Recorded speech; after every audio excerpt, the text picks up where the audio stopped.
I'm going to call to order this regular meeting of the Public Safety, Civil Rights, and Emergency Management Committee meeting today, which is February 26, 2014. I am Councilmember Blong Yang, Chair of this committee. With me today are the following committee members: Councilmember Orsame,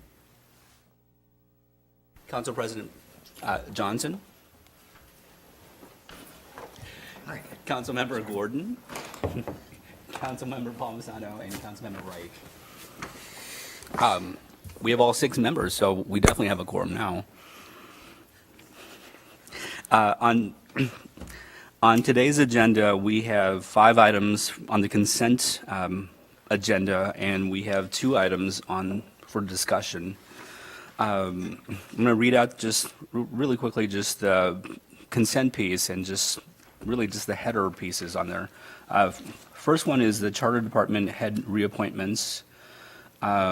And so we are going to set for public hearing for March 19, 2014 to consider the following Charter Head Department reappointments by the Executive Committee for 2-year terms beginning January 2nd, 2014. The first one would be the Fire Chief, John Friedel.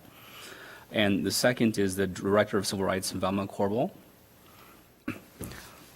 The second consent piece is a school bus donation, and that's to accept donation of a used school bus from the Minneapolis School Board to the Minneapolis Fire Department for use in cadet training. Third item is for Fire Stations 15 and 22. Fire Station 15 is on 2701 Johnson Street Northeast, and Fire Station 22 is on 3025 Marketplace. And that's to authorize a new lease with Hennepin Healthcare Systems, Inc. for use of space within Fire Stations 15 and 22 for ambulance storage. Item number 4 is 2013 State Homeland Security Grant Program, and that's to authorize acceptance of grant funds and execute agreement with the Minnesota Homeland Security and Emergency Management in the amount of $27,800 to approve budget appropriation. And item number 5 is the Minnesota Timberwolves Bomb Security Services, and that's to authorize a contract agreement with the Minnesota Timberwolves to receive bomb security services for basketball at the Target Center and to approve budget appropriation increase of $17,000. And those are the items on the consent agenda. And council members, anybody want to pull anything off of that? Okay, hearing no one wanting to do that, we will just put that for a vote. So I move that we approve the consent items as they are. All in favor, please say aye. Aye. Any opposed? Motion carries. So the first item on the discussion agenda is the U.S. Department of Justice Office of Community-Oriented Policing Services, or COPS. And it's an update report on City Council action of December 13th, 2013, relating to the approval of requests by police department to execute a 3-year grant agreement in the amount of $1,250,000 in federal grant funds with the U.S. Department of Justice COPS program for provision of 10 officers, subject to the adoption of the 2014 Mayor's recommended budget as amended. An estimated local match of $2,250,000 is required over the life of the 3-year grant, and for an additional 1 year to comply with the terms of the award, which will be identified yearly during the award period. The estimated maximum local match will be for 2014 $420,000, 2015 $435,000, 2016 $455,000, and 2017 $940,000. And the representative from the police department can come up and.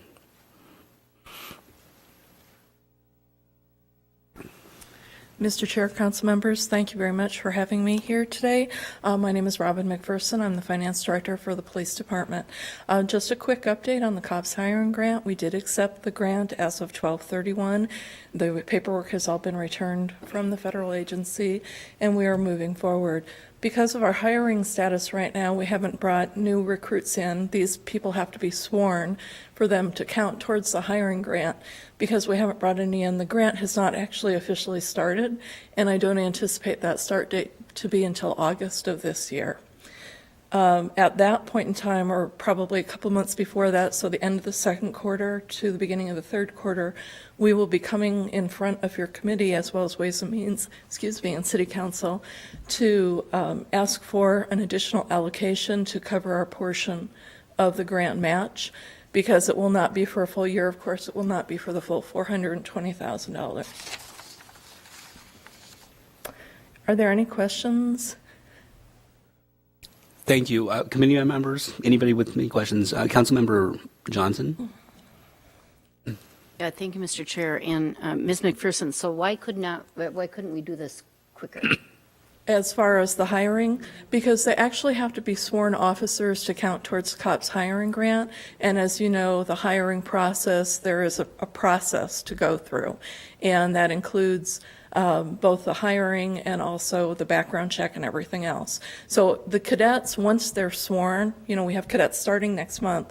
Once they're sworn in, then we can start using the official term of the COPS hiring grant because they're sworn as of August. So those will be the first people who are in this program. And how many cadets do we anticipate starting training? 28 to 29. 28 to 29? Yes. So these 10 would be... Yeah. Okay. They would be part of that. Okay. Any other questions? And the question to you is, this is just a report, for Ms. Casper. I mean, is this just a receive and file? Okay. All right. Any other questions from the council members? Councilmember Gordon. So you were saying that you think the 420,000 is more than what we actually will need for the this current- year? yeah, And for the current year. what are you estimating that it's going to be? I'm reluctant to give that number Okay. out, but, I would say it'd probably be about 60% of that, Okay. if I had to make a guess right now. That's, the Don't hold me ballpark to is it. good, just to kind of get ready for what's coming. Sure. Thank you. Councilmember Johnson. So, Mr. Chair, and Ms. McPherson, then in August, you will come to Public Safety first, or with an action to adjust the budget to increase the police department's budget by that amount. That's correct, and we do that because we are not allowed to supplant, which means that we have to show good faith effort that we are hiring to get to that additional 10. Okay. So, and I guess a couple of things I want to talk about too, if I can bring those up.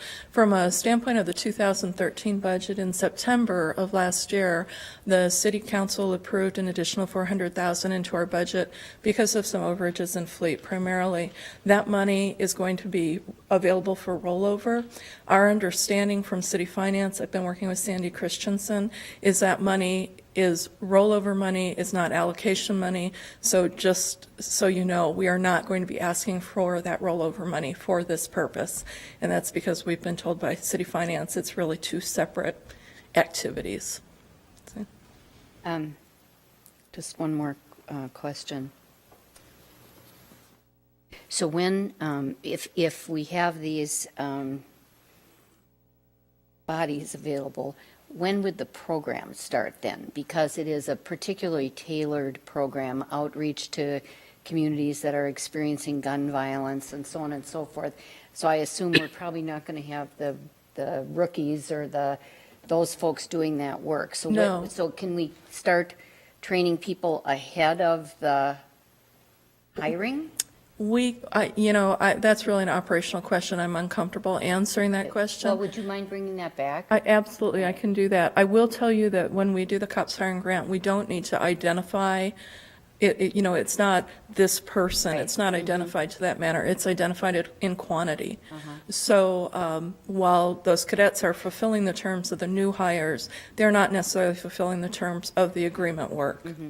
So if you would bring that question back Absolutely. to administration, I'd be appreciative, because Sure. I think as soon as we have the ability to deploy these 10 folks, that would be fantastic if we were ready to go right away. And we're very cognizant of fulfilling the grant terms. We have a very good reputation with the federal agency, and so we don't want to do anything that would jeopardize that. Okay, thank you. Councilmember Warsame? Thank you, Chair. My question is, if you're going to have 28 to 29 new cadets, how would the 10 for this project be chosen from the 28 to 29? It's not a one-for-one relationship, so we don't specify the person who is going to be, when we fill out the COPS hiring grant information, we don't specify a name with that. So while we're hiring 10, we can take 10 officers who have been here for 1 to more years in order to fulfill the actual project requirements. So it will not be those cadets who are doing this work. Okay, so if it's not the cadets who are doing the work and they don't need to be sworn in, why is there a delay No, they in do have choosing the 10? They do have to be sworn in before we can get reimbursement. So we have to show that we've hired an additional 10. It's a finicky contract, finicky grant. We have to show that we've hired an additional 10 for the year, okay, to get the reimbursement funds. So we can't show that yet because we haven't hired 10 sworn officers in 2014. When that happens in August, then we can say we've hired 10 sworn additional, and we can get reimbursement. But again, the people who are doing the actual work don't have to be those 10. Okay. It's kind of like two separate sides. All right, thank you. Any other questions? Hearing none, I would move for approval of this receiving and filing of this report. All in favor, please say aye. Aye. Any opposed? Motion carries. Thank you. Thank you. This next part is with regards to the department overviews, and let me just give a little background. As a new chair of public safety, it was my intent to have the folks, departments or units introduce themselves to us, and just to do the same vice versa, just because I just want to get to know you all, and this is kind of a good forum to do that. And so we just asked for a 5-minute overview on your departments, and to just within that, talk a little bit about staffing and those sorts of things. And so today, and I will say this, this maybe not so funny part was that when I started as chair, I didn't really know everybody who was supposed to be a part of this home committee. So now I do, and that's a good thing, because we want to do our best to treat everyone fairly and to include everyone in the process, to listen to everyone. And so that's kind of just where I'm coming from. And we have a list of folks who are going to be presenting, and the first department that is going to be presenting is the Department of Civil Rights. Thank you. Good afternoon, Mr. Chair and committee. My name is Velma Corbet. I'm the director in the Minneapolis Department of Civil Rights. And I'm going to take about 5 minutes to go through the presentation very quickly. As we were instructed by the chair a few weeks ago, we could use a presentation that had been used in the past. So you may see this presentation may look a little bit familiar because it's a presentation we used for the budget presentation last fall. The first program, there are 4 programs in the Civil Rights Department: Administration, Complaint Investigation, Office of Police Conduct Review, and Employment Equity. And the first program we'll just highlight is in administration. There are no employees in administration. The budget is around $850,000, and that program is specifically in the budget to hold all of the internal service funds, sort of the rent and utilities, sort of our overhead program. That's program 1. No FTEs, about $850,000. Second program is complaint investigations. That budget is $532,663 from the general fund. $65,000 is revenue from work sharing agreement that we have with the Equal Employment Opportunity Commission. It's 100 cases that get submitted to the EEOC every year at $650 a case. There are 5.6 FTEs, and the breakdown of those FTEs is 1 division director, 2 investigators, 1 administrative person, and a senior investigator. And the 0.6 is a prorated share of the department director and the administrative assistant to the director. The activities are there eliminating barriers to discrimination, collaborating with community organizations, and we have a mediation program that we run through that division. In a little deeper look at the program activities, we enforce the city's anti-discrimination law, that's Title VII in the city ordinance. We also are a Fair Employment Practices Agency. When I just talked about the work share agreement that generates the $65,000 in revenue every year, that's because we are a Fair Employment Practices Agency of the federal government. Some key results in 2013. Just a quick chart of the filed to resolved cases, and you can see in the end of the year of 2013, we had 77 cases filed and 123 cases resolved. Also, quick results in the division. We talk about backlog in the Complaint Investigations Division quite a bit, and I just wanted to run right across the page here. If you will look in 2010, there were about 112 cases in the backlog, and we have gradually significantly decreased the backlog, but at the same time, we've changed the definition of backlog. In 2011 and 2012, the definition of backlog was any case in the inventory older than 365 days. The middle of 2012, we changed that definition to be anything in the inventory older than 300 days. And in the mid-2013, we've become a bit more efficient. So the 2013 numbers actually defining the inventory as any case in the inventory over 270 days. So we're trying to tighten up the definition of backlog as we become more efficient at investigating these cases. The next program is contract compliance, monitors contracts and projects with public funding in it. So employment, affirmative action, prevailing wage, et cetera. We also oversee the small and underutilized business program. And we provide staff to the certification consortium called the Minnesota Unified Certification Program. So 3 of our staff are also certifying small businesses to participate in our small and underutilized business program, and we approve affirmative action plans. In the contract compliance division, the budget there is about $500,000, $493,729, and part of the budget is also from community development block grants, $307,600. There are 9.8 FTEs in that division, and the breakdown of those FTEs, there's a division director, there's a senior compliance officer, 6 investigators, and the 0.8 again is the pro rata share of the department director and the executive assistant to the department director. And I talked about these activities, small and underutilized business program, certification, wage enforcement, and affirmative action plan review. Highlights of 2013 workforce participation, you can see in the single-family homes area, the neighborhood stabilization project, home ownership works in Green Homes North. The goal to actual on minority participation is actually relatively good, 32% goal, 56.99 achieved. Female 6% goal, 4.53 achieved. On our community planning and economic development, the larger development projects and also the official publication projects, those are public works, fire department, et cetera. 32% minority goal, achieved 18.98%.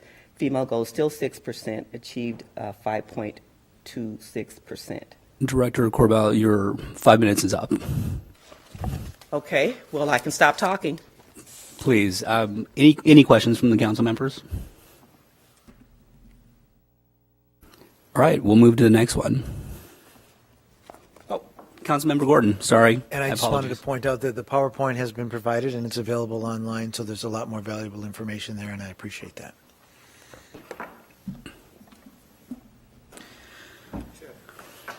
Councilmember Warsame. I just wanted to thank Ms. Corbet for her presentation and for the slide. Thank you very much. Thank you. Okay. The next unit or department is the City Attorney's Office, Criminal Division.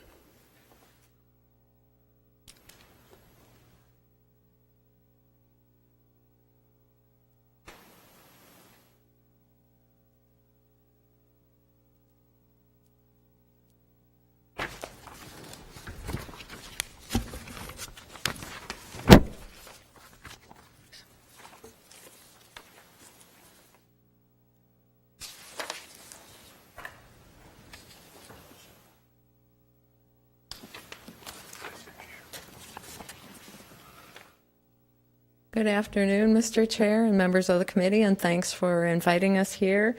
The Criminal Division of the City Attorney's Office now reports to the Public Safety Committee, which makes a lot of sense to us. As you know, the Minneapolis City Attorney's Office has jurisdiction over all adult, petty, misdemeanor, and gross misdemeanor crimes in the city of Minneapolis. That's approximately 25,000 cases per year, so we're a very high volume office.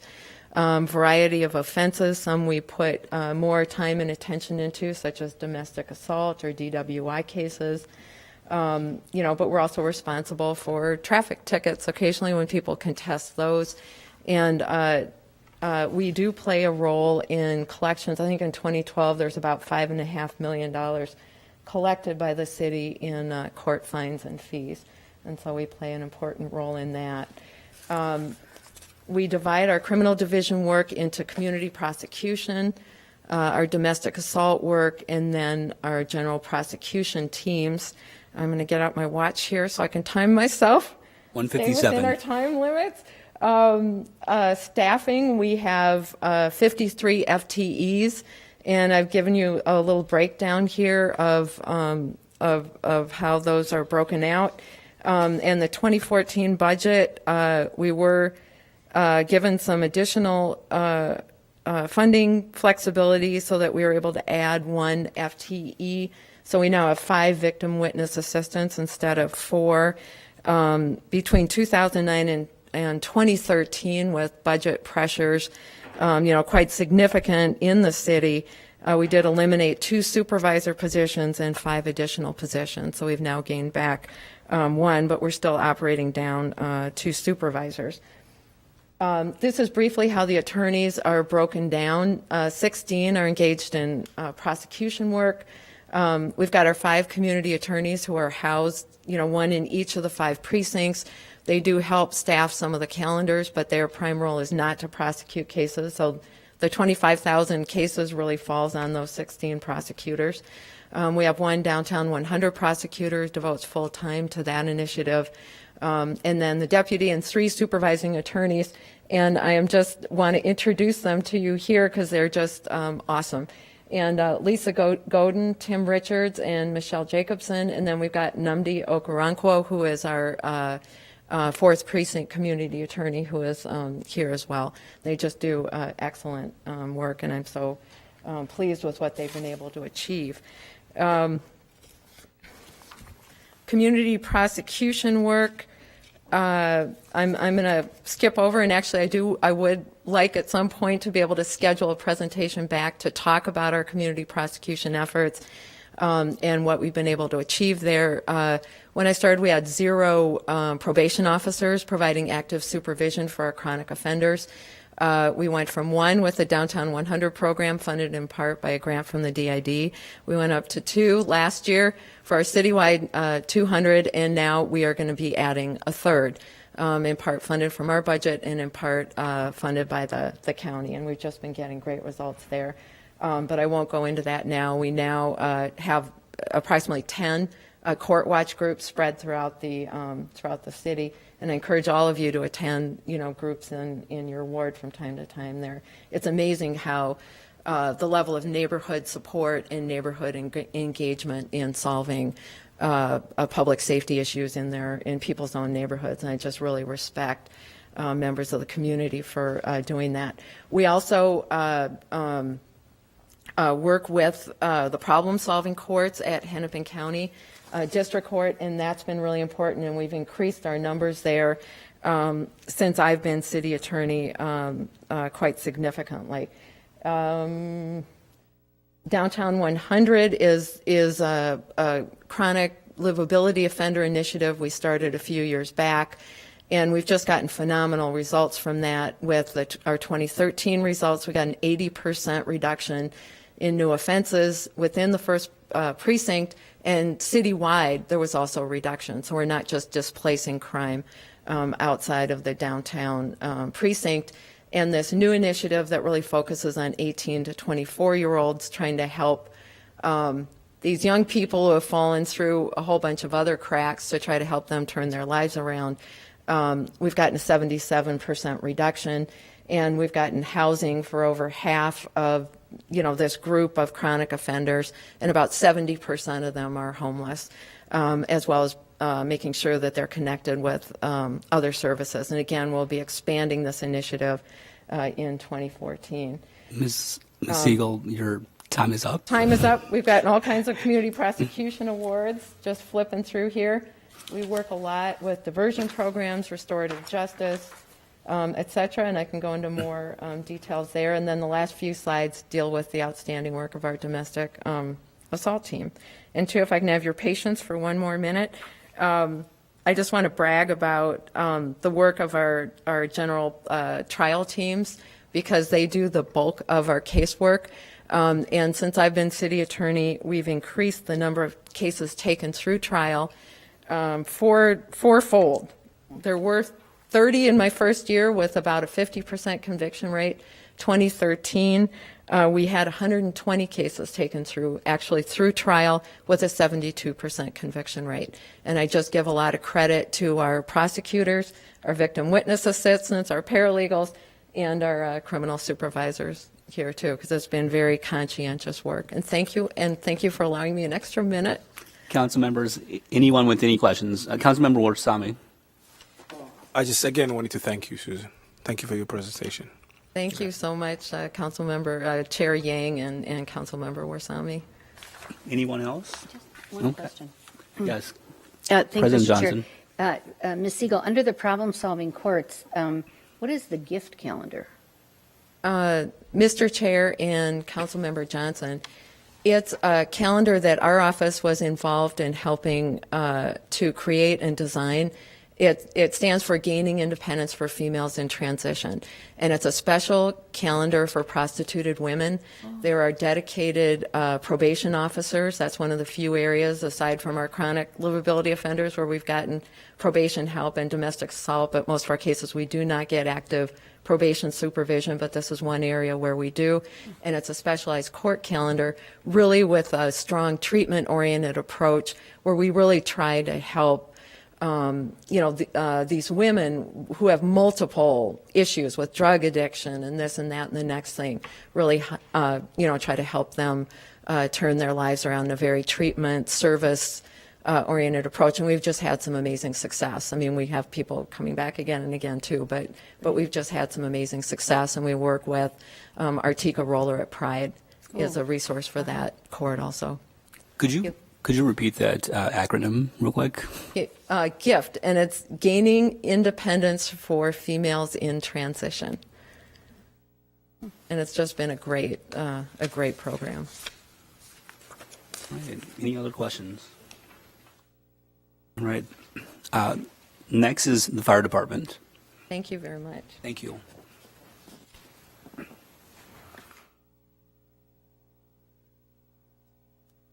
Good afternoon, Mr. Chair, committee members. My name is Cherie Penn. I am accompanied by Mr. Scardilli. I'm with the Minneapolis Fire Department, and I'm an assistant chief.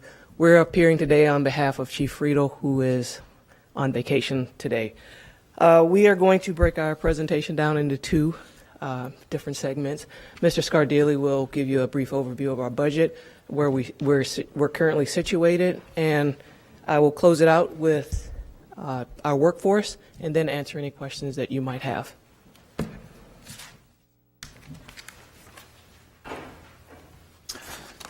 Mr. Chair, members of the committee, my name is Luke Scardilli. I'm the finance director for the fire department. I'm going to quickly go over our 2014 council adopted budget and some of our capital asset replacement program information. Our 2014 council adopted budget, this is 59.3 million, just a little above that. The approved or adopted FTE numbers in that is 406 sworn fire personnel. There was an additional 1.1 million in what is considered one-time funding to help us to prepare for future attrition, allowing us to go above that sworn number temporarily to prepare for what we're planning to see in this year and in the future in terms of attrition. We were awarded a 2011 SAFER grant, which went into effect in July of 2012. That grant will expire July 14th of 2014. That funds 6 firefighters. And also part of that budget is a little more than $850,000 of funding through our capital asset request program, which will fund equipment such as breathing apparatus and some of our turnout gear, personal protective equipment. And a little more detail on that program, that $855,000. I won't go through every line on this sheet. You'll see primarily the bulk of that money is in our self-contained breathing apparatus, $500,000, and then personal protective equipment, about $150,000, and then many other items that are considered under this program and things that would normally have been paid out of our operating budget in the past. And this program has really helped to fund replacement of all these items as well. And I'll let Chief Penn go from here.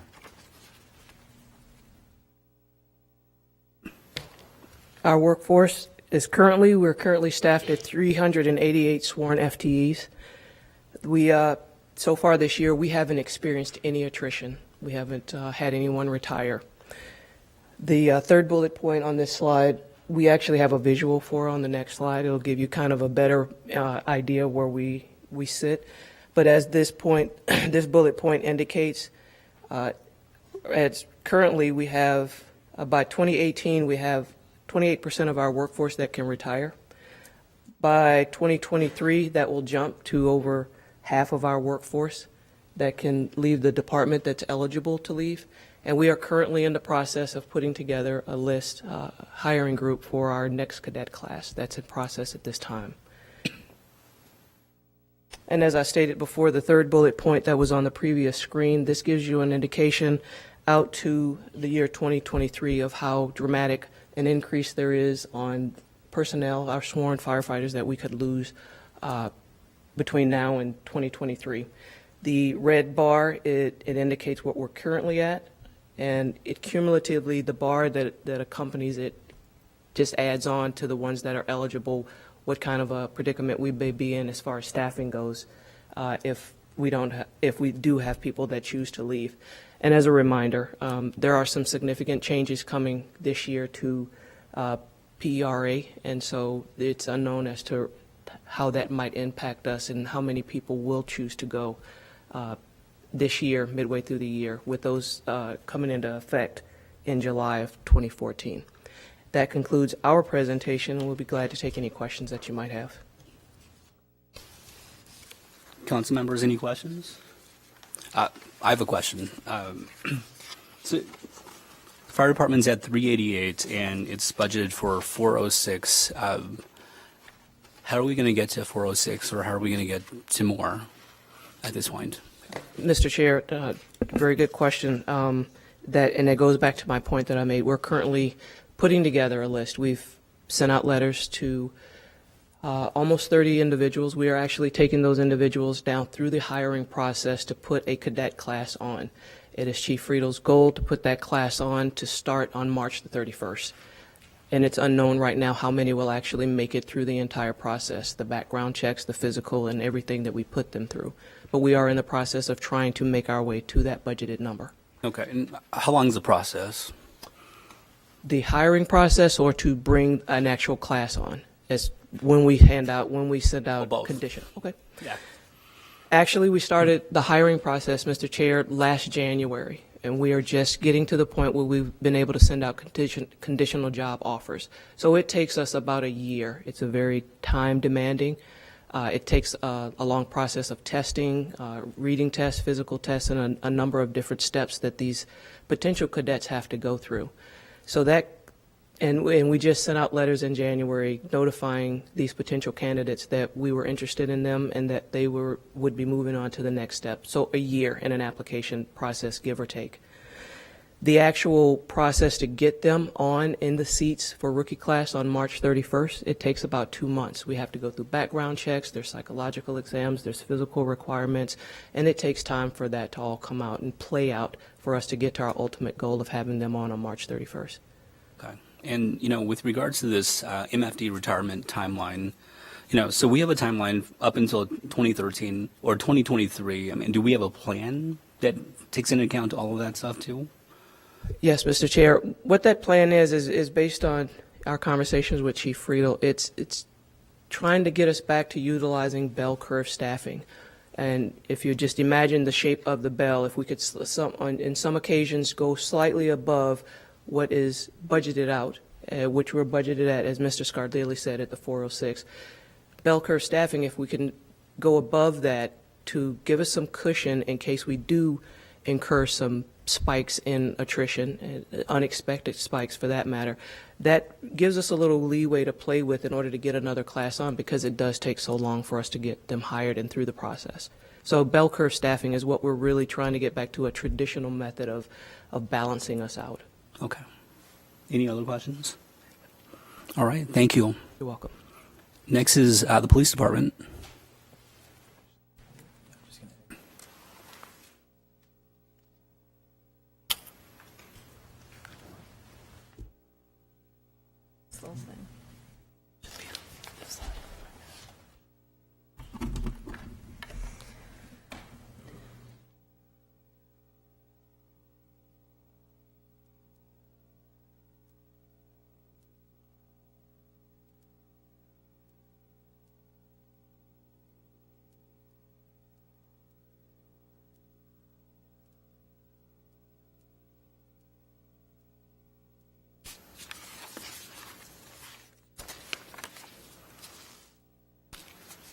Good afternoon. I'm Janae Harto, the Minneapolis Police Chief.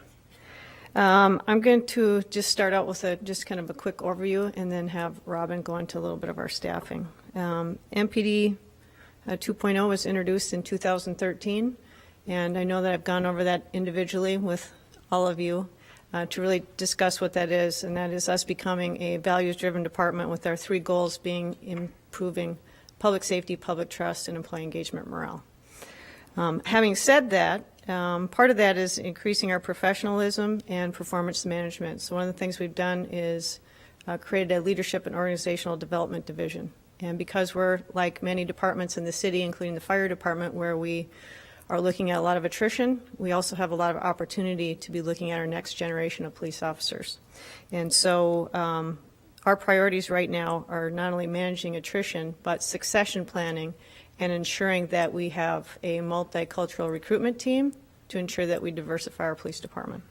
So with that, I'm going to have Robin go through a couple points on our staffing plan and how we plan on getting to the numbers that we need to be at. Mr. Chair, council members, thank you very much. Up on the board is a staffing model for the current year.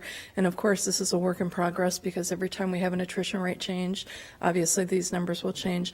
I believe that many of you received this in January, and you maybe have seen this. This is an updated version from that time with the current attrition rate.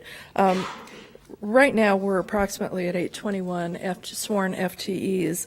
And I'd like to reiterate, we too use a bell-shaped curve. And so what that means for us is that our average FTE count during a year for sworn staffing is projected, or we hope to be, at 850. We feel that 850 is really the minimum that we want to be, and that, there's should be probably some discussion going forward over that, what that should be. But right now, our staffing numbers look like there'll be about 800, average a little of 840 over the year. And in order to get that, we will have several classes this year for staffing updates. The first one is we did hire 20 CSOs in January. They are currently on staff. They usually take either 0 to 2 years to become part of the academy program. So we anticipate in the staffing model that every year 10 will become sworn officers and going through the academy program. In addition, we have the cadet program that starts in March.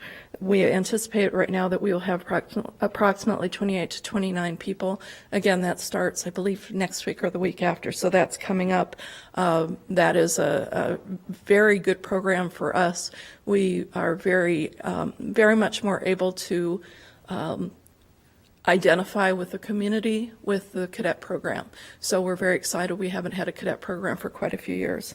In addition, this year, because our attrition has been higher over the last couple of years, and of course we've gone through a period over the last few years of not hiring, we anticipate bringing on approximately 30 laterals.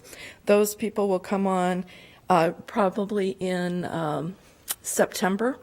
And again, laterals come in, they're already sworn, they're already police officers.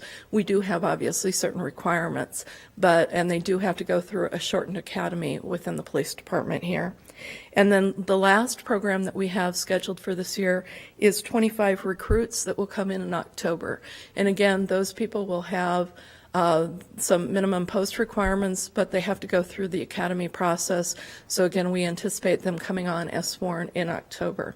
So what this leaves us at the end of the year is something between an average it comes up to a little over 840 for the year, but at the end of the year, our anticipated FTE count will probably be someplace between 860 and 870, depending on the attrition rate that we have. Right now, we've budgeted for 36 attrition. We are on track for that attrition, but we know with the change in the pension plan, that could increase, obviously, between now and probably July. So.